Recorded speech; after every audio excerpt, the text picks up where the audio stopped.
Yo creo que los presupuestos y la política fiscal y de impuestos del Partido Popular pues entra dentro de la política neoliberal, que nosotros pensamos que, en contra de lo que se suele afirmar, que crea riqueza, pues no, lo que crea son desigualdades y se ve en la estructura y en los mecanismos económicos y sociales que tenemos en la comunidad, ¿no?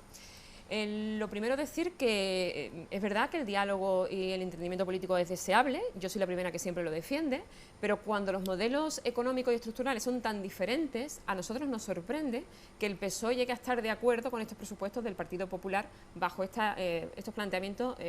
neoliberales, ¿no?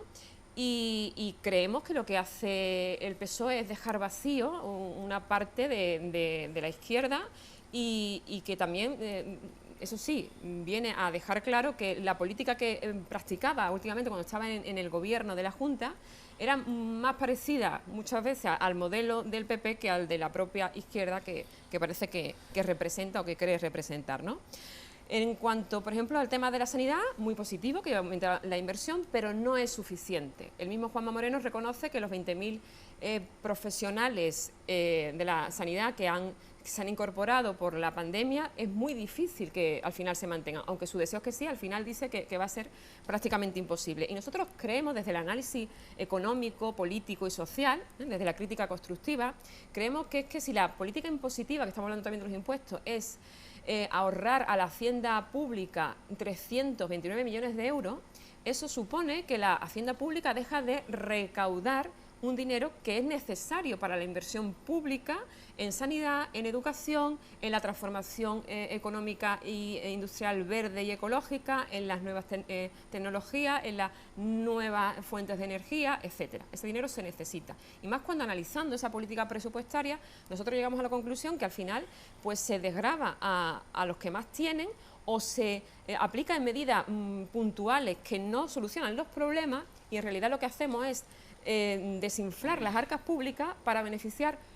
a cosas muy puntuales o a sectores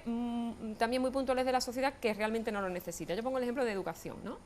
La medida que se ha anunciado en educación es dar una desgravación, un 15%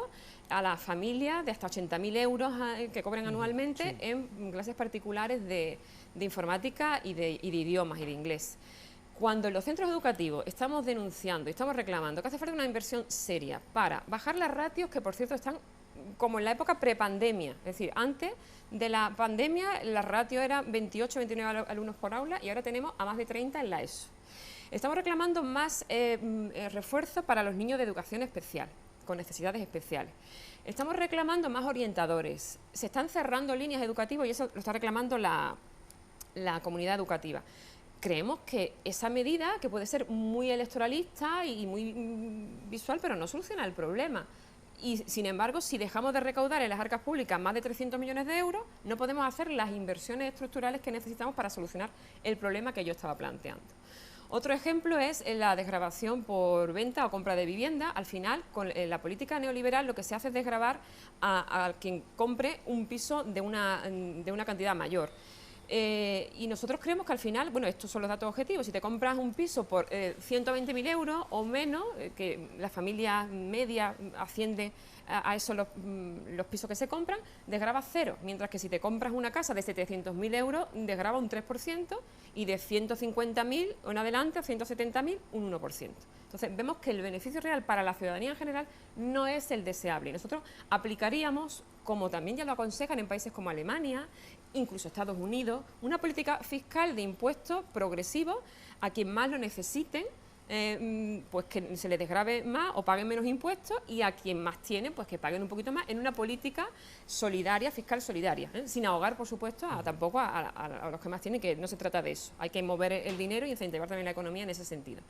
Otro ejemplo que ponemos también nosotros en nuestro análisis, para el tema, por ejemplo, del medio rural, que se despuebla. Lo que se plantea es una subvención por hijo si se tienen en el medio rural. Nosotros creemos que, bueno, está bien, una ayuda a incentivar la natalidad, eso está bien, pero que hay que hacer políticas más en profundidad, como por ejemplo incentivar fiscalmente y económicamente a aquellos emprendedores en el medio rural que monten empresas, que hagan una transición ecológica en el campo, incentivar el movimiento económico de una manera estructural y real en ese medio rural. Teniendo además también en cuenta, yo quiero incidir, hace poco fue el Día de la Mujer Rural,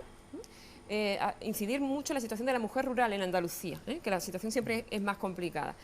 Y como esos ejemplos, pues mucho más el tema de la vivienda, hace falta mucho más, la mayor parte de la población tiene dificultad de acceso a la vivienda, es verdad que sí está bien, pensar en los jóvenes, en las mujeres víctimas de violencia de género, en eso yo creo que sí estamos de acuerdo y lo valoro positivamente, pero hace falta mucho más y creo que se trata de, como yo decía antes, de un modelo económico y estructural distinto que nosotros defendemos al del Partido Popular.